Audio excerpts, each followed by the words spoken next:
सरकार फिर से बेचने जा रही है देश भर के तमाम संस्थाओं, एयरपोर्ट, पोर्ट, सड़क परिवहन, तमाम चीजें। जी हां, 600 करोड़ रुपए जुटाने का प्लान बनाया, विपक्ष ने फिर से घेर दिया है। दूसरी बड़ी अपडेट निकल के आ रही, यूपी में भयंकर डेंगू वायरल, कोरोना से भी ज्यादा खतरनाक, 100 से ज्यादा मरीजों की हुई मौत। केवल फिरोजाबाद में ही 75 लोगों की हो चुकी है मौत, 30,000 से ज्यादा, कानपुर में 30,000 से ज्यादा लोगों की इसकी चपेट में। विपक्ष हुआ एकजुट हमलावर। जी हां, तीसरी बड़ी अपडेट निकल के आ रही है। तो दोस्तों इस वक्त की बड़ी खबर निकल के आ रही है, अफगानिस्तान में मुल्ला अली बरादर के हाथों में गई कमान। जी हां, जानेंगे इनके बाद। पाकिस्तान के 7 सालों के जेल में था। पाकिस्तान में कौन है मुल्ला अली बरादर? इस बीच चाइना ने आर्थिक संकट में मदद बढ़ाने को भी ऐलान कर दिया है। आपको बता दें कि चीन की मदद से सुधरेगा तालिबान के हालात। जी हां, खस्ता हालात जो हैं वो तालिबान की मदद चीन करेगा। तो ये बड़ी रिपोर्ट्स आई है, तो एक एक करके आपको विस्तार से बताएंगे। जहां पर दोस्तों भारत कैसे महाशक्ति बनेगा जब हर चौथा बच्चा कुपोषण का शिकार होगा, क्या हिंदू मुसलमान से देश आगे जाएगा? इस बीच बड़ी खबर निकल के आ रही है पंजशीर घाटी को लेकर भी, और इस बीच सब कुछ खबरें जानेंगे। जहां पर बड़ा अपडेट निकल के आया है वो भी बताएंगे, लेकिन उससे पहले एक छोटा सा निवेदन, अगर आपने चैनल को अभी तक सब्सक्राइब नहीं किया तो चैनल को सब्सक्राइब करें। और अगर आप भी मानते हैं कि मोदी के नेतृत्व में देश कोविड-19 से लड़ने में विफल और देश की विदेश नीति भी पूरी तरीके से चौपट हुई है, तो इस वीडियो को लाइक करके अपना समर्थन दर्ज करें। दरअसल पहली बड़ी अपडेट निकल के आ रही, तो दोस्तों पीओसीज की जमीन बेचकर नरेंद्र मोदी सरकार जुटाएंगे 600 करोड़ रुपए। जी हां, सरकार। विपक्ष ने बोला हमलावर का सब कुछ बेच रहे हैं मोदी। आपको बता दें कि फिलहाल केंद्र की नरेंद्र मोदी सरकार ने transmission line, telecom tower, gas pipeline, हवाई अड्डे, पीएसयू समेत सरकारी कंपनियों के कई संपत्तियों को बेचने या लीज पर देने की तैयारी में पहले ही कर चुकी है। और अब खबर यह भी निकल के आ रही है कि केंद्र सरकार कई सामाजिक क्षेत्रों में उपक्रम यानी पीएसयूज के लगभग 600 करोड़ रुपए के भूखंडों को बेचने की तैयारी बना रही है। बिजनेस स्टैंडर्ड की एक रिपोर्ट के मुताबिक सरकार ये काम अपने नए ऑनलाइन बीडिंग प्लेटफॉर्म के जरिए करेगी। केंद्र सरकार बेकार पड़ी संपत्तियों को बेचकर धन जुटाना चाहती है। ये काम वित्त मंत्रालय का निवेश और सार्वजनिक संपत्ति प्रबंधन विभाग द्वारा किया जाएगा। ये ठीक उसी तरीके से किया जाएगा जैसे नीति आयोग ने करोड़ों रुपए की संपत्ति के मोनेटाइजेशन के काम किए हैं। रिपोर्ट्स के मुताबिक दीमक अब जल्द ही BSNL, MTNL, VMNL, shipping corporation of India सहित अन्य पीओसीज के भू संपदा को बेचने की अंतिम मंजूरी लेने जा रहा है। सरकारी संस्था एमएसटी भी विकसित कर रही है। तो दोस्तों ये कहीं न कहीं आपको बता दें कि इसको देखते हुए विपक्ष हमलावर है। विपक्ष ने मोदी सरकार पर सब कुछ बेचने का आरोप लगाया और कहा है कि 70 सालों में जो कुछ बनाया गया है वो सब एक तरीके से बेचा जा रहा है, ये ठीक नहीं है। हम चलते हैं अगले अपडेट लेते हैं। तो दोस्तों दिल्ली दंगों में एक तरीके से ताहिर हुसैन को कोर्ट से मिली बेल, प्रशांत भूषण बोले पुलिस वालों पर मुकदमे चलाओ। जी हां, बड़ी खबर निकल के आ रही है। दरअसल आपको बता दें कि देश की राजधानी दिल्ली में दंगों के मामले में सुनवाई करते हुए दिल्ली के कड़कड़दुमा कोर्ट ने फैसला सुनाते हुए पूर्व पार्षद ताहिर हुसैन समेत 3 लोगों को बरी कर दिया है। इसके साथ ही दिल्ली दंगे के मामले में कोर्ट ने पुलिस को फटकार लगाई है। दिल्ली पुलिस ने देश के करदाताओं का पैसा खराब कर भारी बर्बादी की है। दरअसल कोर्ट का कहना है कि जांच एजेंसियों ने कोर्ट की आंखों पर पट्टी बांधने की कोशिश की। दिल्ली पुलिस को इस मामले में कोई वास्तविक जांच कराने का इरादा नहीं था। इस मामले में जांच कराने के बाद दिल्ली पुलिस ने सिर्फ 5 गवाह पेश किए हैं, जिनमें से एक पीड़ित ही है। जो कि सबूत कोर्ट के समक्ष पेश किए गए हैं वो पर्याप्त नहीं है। बिना किसी चश्मदीद गवाहों से मुलाकात के, बिना तथ्यों के पुलिस द्वारा चार्जशीट कैसे दाखिल कर दी गई है। इसके साथ ही कोर्ट ने दिल्ली पुलिस से ये भी सवाल पूछे हैं कि क्या अब दंगों में लूटपाट की जा रही है, हिंसा हो रही है, और अब लोगों ने दंगा भड़काने वालों की भीड़ को कैसे नहीं देखा है। क्या बात बड़े सवाल खड़े कर रहे हैं। इस मामले में वरिष्ठ वकील प्रशांत भूषण ने कड़ी प्रतिक्रिया दी है और उन्होंने ट्वीट करके लिखा है कि दिल्ली पुलिस द्वारा दिल्ली दंगों की जांच इतिहास में अब तक की सबसे दुर्भाग्यपूर्ण और अयोग्य जांच के रूप में दर्ज की जाएगी।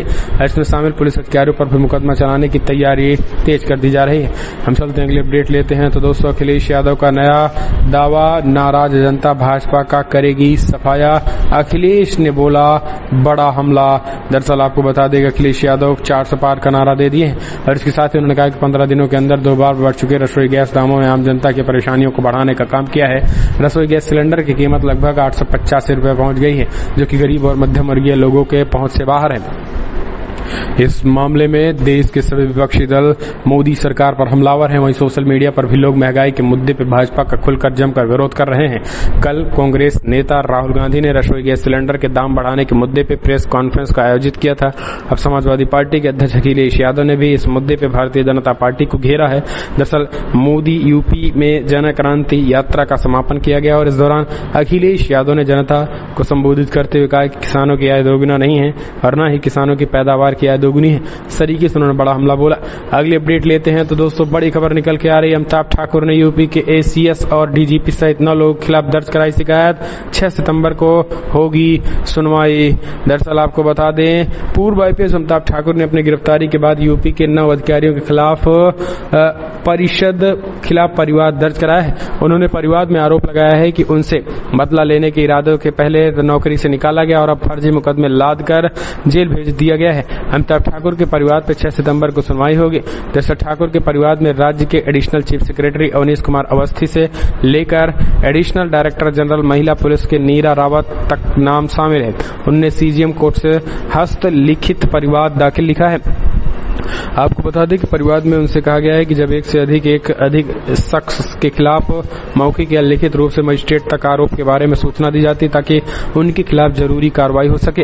आपको बता दें कि अमिताभ ठाकुर के परिवार में कुल 9 अधिकारियों के नाम शामिल किए गए। इनमें ACS Awanish Kumar Awasthi, DGP Mukul Goyal, police commissioner Dhruvkant Thakur, ACP Gomtinagar Shweta Srivastava, inspector Gomtinagar के तिवारी, तत्कालीन इंस्पेक्टर हजरतगंज, डीसीपी समेत कई लोग शामिल हैं। हम चलते हैं अगले अपडेट लेते हैं तो दोस्तों यूपी में डेंगू वायरल से अब तक 100 से ज्यादा मरीजों ने दम तोड़ा। केवल फिरोजाबाद में ही 75 की मौत। कानपुर में 30,000 लोग बुखार और डेंगू की चपेट में बड़े पैमाने पे। जी हां, दरअसल आपको बता दें कि कोरोना से भी भयंकर खतरनाक बुखार यूपी में फैल चुकी है। लोगों की ताबड़तोड़ मौतें हो रही हैं। दरअसल आपको बता दें कि यूपी में डेंगू व वायरल बुखार का कहर बढ़ता ही जा रहा है। केवल फिरोजाबाद में अब तक 75 लोगों की जान जा चुकी है। मथुरा में 17, मैनपुरी में 3, कासगंज में 2 लोग डेंगू और वायरल का शिकार हो चुके हैं। वहीं गोड्डा में प्रतिदिन 3,000 से ज्यादा मरीज संदिग्ध बुखार से पीड़ित हैं, हॉस्पिटल में पहुंच रहे हैं। वहीं कानपुर में वायरल बुखार के कारण 7 दिनों में 10 लोगों की मौत हो गई है। बृहस्पतिवार को 4 मासूम समेत 14 लोगों की मौत हो गई है। इनमें फिरोजाबाद में 11, मैनपुरी 2 और मथुरा में 1 मरीज शामिल है। वहीं फिरोजाबाद में मृतकों का आंकड़ा 75 पहुंच गया है। इधर डीएम चंद्रविजय सिंह ने लापरवाही बरतने पर पीएचसी सैलरी के प्रभारी चिकित्सा अधिकारी डॉक्टर गिरीश चंद्र श्रीवास्तव, प्रभारी चिकित्सा अधिकारी डॉक्टर सौरभ प्रकाश, पब्लिक हेल्थ एक्सपर्ट डॉक्टर रुचि यादव को तत्काल प्रभाव से निलंबित करने का निर्देश दे दिया गया है। हम चलते हैं अगले अपडेट लेते हैं तो दोस्तों कानपुर बुखार और डेंगू की चपेट में 30,000 लोग, बड़ी संख्या में बच्चे भी आए हैं चपेट में। जी हां, दरअसल आपको जानकर हैरानी होगी दोस्तों, दरअसल कानपुर में सामान्य वायरल फीवर और डेंगू के चपेट में नगर के करीब 30,000 लोग हैं। वायरल फीवर घर घर में घुस चुका है। सरकारी और निजी हॉस्पिटलों में डॉक्टरों के क्लिनिकों में इस वक्त करीब 75,000 रोगियों की ओपीडी हो रही है और इनमें कुछ रोगी तो फॉलोअप आ रहे हैं। ओपीडी में आने वाले 60,000 रोगियों में से आधे रोगी वायरल फीवर हैं। इनमें डेंगू के भी रोग हैं और लेकिन जांच न होने की वजह से पुष्टि नहीं हो रही है। ज्यादातर रोगी घरों में रहकर इलाज कर रहे हैं। गंभीर रोगी हॉस्पिटल पहुंच रहे हैं। Hallet, Ursula, KBM hospital, Kashiram hospital तथा शहर के सभी नर्सिंग होमों और गली मोहल्लों में क्लिनिकल चला रहे निजी डॉक्टरों के यहाँ 75,000 से अधिक रोगियों को प्रतिदिन ओपीडी हो रही है। तो ये एक बड़ी अपडेट निकल के आ रही है। यूपी में हालत खराब हो चुकी है। एक और बड़ी खबर ले लेते हैं तो दोस्तों आखिरकार अफगानिस्तान में लौट चुका तालिबान राज सरकार बन गई। मुल्ला अब्दुल गनी बरादर के हाथों में तालिबान की कमान। दरअसल तालिबान का संस्थापक मुल्ला अली गनी बरादर के हाथों में अफगानिस्तान की नई सरकार की कमान हो गई। इस्लामिक ग्रुप में मौजूद सूत्रों के अनुसार शुक्रवार को इसकी जानकारी दी गई है। दरअसल मुल्ला बरादर तालिबान के राजनीतिक कार्यालय का प्रमुख भी है। 3 सूत्रों ने समाचार एजेंसी रॉयटर्स को बताया कि तालिबान के संस्थापक मुल्ला उमर के बेटे मुल्ला मोहम्मद याकूब और शेर मोहम्मद अब्बास सिंकदई को भी सरकार में वरिष्ठ पद मिलेगा।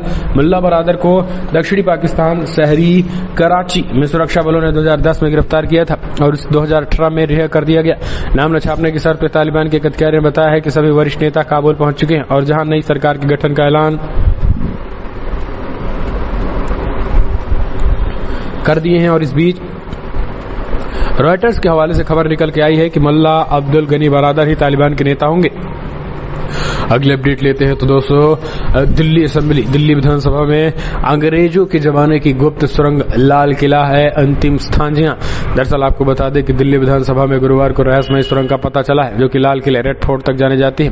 इस बारे में दिल्ली विधानसभा में गुरुवार को रहस्यमय सुरंग का पता चला है जो कि लाल किले तक जाती है। और इस बारे में दिल्ली विधानसभा के अध्यक्ष राम निवास गोयल ने कहा है कि ये सुरंग विधानसभा को लाल किले से जोड़ती है और स्वतंत्रता सेनानियों को स्थानांतरित करते समय अंग्रेजों द्वारा विरोध से बचाव के लिए इसका इस्तेमाल किया जाता था।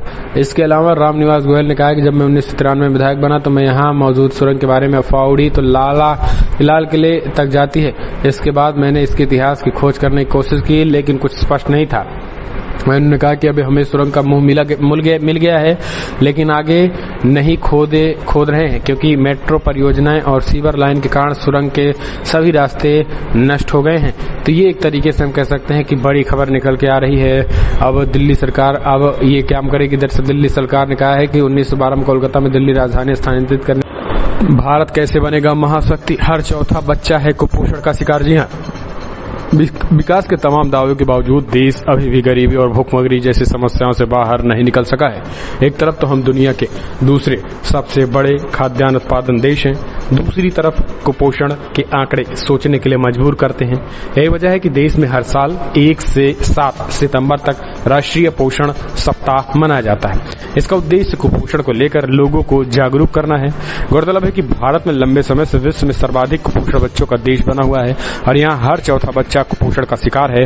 वैश्विक भूखमरी सूचकांक 2020 की रिपोर्ट के मुताबिक 107 देशों में केवल 13 देश ही कुपोषण के मामले में भारत में खराब स्थिति में है। रिपोर्ट के मुताबिक विश्व में करीब 70 करोड़ लोग कुपोषित हैं, वहीं भारत में 14% आबादी अल्प पोषित है। दोस्तों, अब लोग सवाल पूछ रहे हैं कि सरकार से कि 7 साल हो चुके हैं, आपको भी है, आपने वादा किया था कि इस चीज से निजात दिलाएंगे लेकिन अभी भी कुछ नहीं हो पाया है। अगली अपडेट तो दोस्तों अफगानिस्तान आर्थिक संकट की तालिबान ने निकाल ली काट, चाइना की मदद से सुधारेगा देश का हालात। दरअसल आपको बता दें कि अफगानिस्तान में तालिबान किसी भी वक्त अपनी सरकार बनाने की घोषणा कर सकता है। नई सरकार के सामने घोर आर्थिक संकट से निपटने की गंभीर चुनौतियां हैं। विदेशी सहायता रोक दिए जाने से आर्थिक हालात इतने बिगड़ चुके हैं कि लोग एक दूसरे पैसों के लिए तरस रहे हैं। बैंक बंद है, महंगाई दर अपने चरम स्तर पर है, बिगड़ गई है। और इस हफ्ते की शुरुआत में संयुक्त राष्ट्र के प्रमुख एंटोनियो गुतेरेस ने अफगानिस्तान की एक मानवीय तबाही होने की चेतावनी भी दी थी और देश से आपातकालीन फंड देने का आग्रह किया था क्योंकि गंभीर भूखे और हिंसा की वजह से हजारों परिवार बेघर हैं। ऐसे में नई सरकार का गठन किया गया था क्योंकि गंभीर सूखे और हिंसा की वजह से हजारों परिवार बेघर थे। साथ ही नजारा और शहर का नजारा भी बढ़ गया था। तालिबान ने एक साथ चीन की मदद के लिए भी आर्थिक सबट में भी निपटेगा। तो तालिबान के प्रवक्ता जबीबुल्लाह मुजाहिदीन ने एक विदेशी अखबार को दिए इंटरव्यू में बताया है कि देश पर शासन कायम करने के लिए नई सरकार मुख्य रूप से चीन के फंड पर ही निर्भर रहेगा। मुजाहिदीन ने चीन कहा कि हमारी हर मदद संभव करने के तैयार हैं और हम उसकी मदद से आर्थिक हालात को भी सुधारेंगे। अगली एक और अपडेट लेते हैं तो दोस्तों बड़ी खबर निकल के आ रही है। आपको बता दें भारत ने भी दे दी है चेतावनी, कहा अगर नहीं सुधरे हालात तो मिलिट्री एक्शन भी होगा 2022 में। अफगानिस्तान में तालिबान की सरकार का निर्माण शुरू हो चुका है और तालिबान में अब अब्दुल गनी बरादर के हाथों में आ गई है कमान। लेकिन इस बीच आपको बता दें कि नई सरकार को लेकर भारत सरकार की राय क्या है। अफगानिस्तान पहले हालात में वैश्विक परिदृश्य के बीच भारत की काफी सावधानी से तालिबान को लेकर कदम उठाए हैं। अफगानिस्तान की मौजूदा स्थिति को लेकर फिलहाल भारत और अमेरिका, फ्रांस और ब्रिटेन जैसे देशों के साथ खड़े हैं और भारत सरकार को लगातार इसका समर्थन भी मिल रहा है। अमेरिका बार बार भारत सरकार के अफगानिस्तान में किए गए काम की सराहना करता रहा है। वहीं अगस्त महीने में यूनाइटेड नेशन सिक्योरिटी काउंसिल का अध्यक्ष भारत था और तालिबान को लेकर जो प्रस्ताव यूनाइटेड नेशन सिक्योरिटी काउंसिल में पास किया गया था उनमें भारत समेत 13 देशों ने तालिबान को आतंकी संगठन नहीं माना। वहीं चीन और रूस ने प्रस्ताव पर वोटिंग में हिस्सा भी लिया है। तो ये बड़ी खबर निकल के आई है। तो दोस्तों हम कह सकते हैं कि भारत ने इसके जरिए कहा है कि तालिबान को खास करके अपने हद में रहना होगा और अगर आतंक के लिए अपनी जमीन का इस्तेमाल किया तो मिलिट्री एक्शन की तैयारी। ये भारत का स्टेटमेंट निकल के आया है जो कि अपने आप में बड़ी खबर निकल के आई है। एक और अपडेट ले लेते हैं तो दोस्तों बड़ी खबर निकल के आ रही है जहां पर तालिबान के हार के बाद अमेरिका की थू थू हुई है। जी हां, दरअसल आपको बता दें कि अमेरिकियों की नजर में गिर गए राष्ट्रपति जो बाइडेन। बहुत बड़ी खबर आ रही है। दरअसल आपको बता दें कि अमेरिका राष्ट्रपति जो बाइडेन की लोकप्रियता पूरी तरीके से धराशायी हो गई है। अमेरिकी राष्ट्रपति जो बाइडेन की लोकप्रियता इस कदर गिर चुकी है कि अब लोग जो है उनको राष्ट्रपति के तौर पर देखना नहीं पसंद करते हैं और उनकी लोकप्रियता रसातल में पहुंच चुकी है। अफगानिस्तान में अमेरिका जिस तरीके से भागा, उसने अमेरिकी राष्ट्रपति जो बाइडेन की लोकप्रियता को रसातल में पहुंचा दिया है। नए मैरिश नेशनल पोल के मुताबिक, जिसे एनपीआर और पीबीएस न्यूज शोर के साथ किया गया है, उससे पता चला है कि अमेरिकी राष्ट्रपति जो बाइडेन की अप्रूवल रेटिंग 43% के नीचे आ गई है, जो डोनाल्ड ट्रंप को से भी काफी कम है। राष्ट्रपति बनने के बाद जो बाइडेन की लोकप्रियता इस तरीके से अभी तक नहीं लुढ़क रही थी। रिपोर्ट्स के मुताबिक अफगानिस्तान की स्थिति को जिस तरीके से जो बाइडेन ने संभाला है, उससे ज्यादातर अमेरिकियों ने खारिज कर दिया है। वहीं अमेरिका की एक बड़ी आबादी मानती है कि जो बाइडेन अफगानिस्तान संकट को संभालने में पूरी तरीके से नाकामयाब हुए हैं और अमेरिकी अफगानिस्तान में बुरी तरीके से हारे हुए हैं। अमेरिकी मीडिया का रिपोर्ट्स के मुताबिक जो बाइडेन के अप्रूवल रेटिंग सिर्फ 43% है और अमेरिका की आम जनता ने उन्हें काफी ज्यादा नाराज किया है। वहीं 56% से ज्यादा अमेरिकियों ने जो बाइडेन की विदेश नीति को हैंडल करने की क्षमता को नकार दिया है।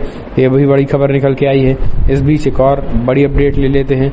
तो दोस्तों आपको बता दें कि सरकार जिस तरीके से सब कुछ बेचने की तैयारी कर रही है, उसको लेकर जनता जनार्दन में है जबरदस्त गुस्सा। किसानों पर भी लाठीचार्ज बीच भड़की सपना चौधरी बोली, किसानों के सड़कों पर संघर्ष करना पड़ रहा है, ये भी दुखद ही है। दरअसल दिल्ली में चल रहे किसान आंदोलन को लगभग 11 महीने होने जा रहे हैं।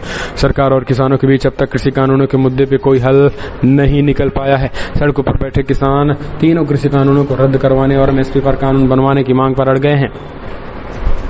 इस बीच दिल्ली के साथ साथ अन्य राज्यों में भी किसान संगठनों द्वारा प्रदर्शन किए जा रहे हैं। कई नेता और देश की दिग्गज हस्ती किसानों के समर्थन में आ खड़ी हुई हैं। इस मामले में हरियाणा की जानी मानी हस्ती सपना चौधरी ने भी भाजपा सरकार के खिलाफ गुस्सा जाहिर किया और उन्होंने मीडिया से बातचीत करते हुए मुद्दे पर राय देते हुए कहा है, किसानों पर लाठीचार्ज ये तो बहुत दुर्भाग्यपूर्ण है। सबसे बड़ी बात यह है कि अगर सरकार किसानों को आज प्रदर्शन करना पड़ रहा है, यही सबसे बड़ी चीजें हैं। ये उन्होंने एक तरीके से बड़ी बातें कही हैं। आप कमेंट के माध्यम से अपने सुझाव देना ना भूले। एक और बड़ी अपडेट ले लेते हैं। तो दोस्तों अब मथुरा काशी में मस्जिदों को तोड़कर बनाएंगे मंदिर। बीजेपी एमएलए का बड़ा बयान। अलका लांबा बोली, ऐसे करते ही सबको नौकरी मिल जाएगी, क्योंकि ना अयोध्या में राम मंदिर हमेशा राजनीतिक दलों का चुनावी मुद्दा रहा है, खास करके भाजपा, क्योंकि अब अयोध्या में राम मंदिर का निर्माण शुरू हो गया है। इसलिए राजनीतिक दल यूपी में आने वाले विधानसभा चुनाव के लिए अन्य राजनीतिक मुद्दे तलाश रहे हैं। इसी बीच अब अटकलें तेज हो गई हैं कि भारतीय जनता पार्टी अब मथुरा को चुनावी मुद्दा बना सकती है। दरअसल भाजपा के विधायक राजा सिंह ने इस पर बड़ा बयान दे दिया है। सोशल मीडिया पर उनके एक वीडियो वायरल हो रहे हैं, जिसमें वो कहते नजर आ रहे हैं कि जहां पर भगवान कृष्ण का जन्म हुआ वहां मस्जिद बननी चाहिए। उन स्थानों पर ढांचा बना हुआ है, वहां पर मस्जिदें बननी चाहिए। जिस तरीके से बाबर का ढांचा गिराया गया, उसी प्रकार से मथुरा में बनी मस्जिदों को हटाकर वहां पर भव्य मंदिर बनाया जाएगा। इस बीच आपको बता दें, उन्होंने कहा कि मेरा नहीं बल्कि पूरे भारत के कृष्ण भक्तों का यह सपना है।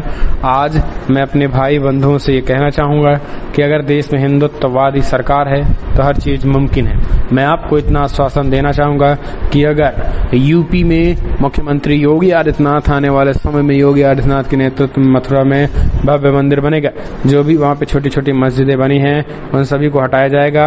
मुझे योगी जी पर पूरा विश्वास है।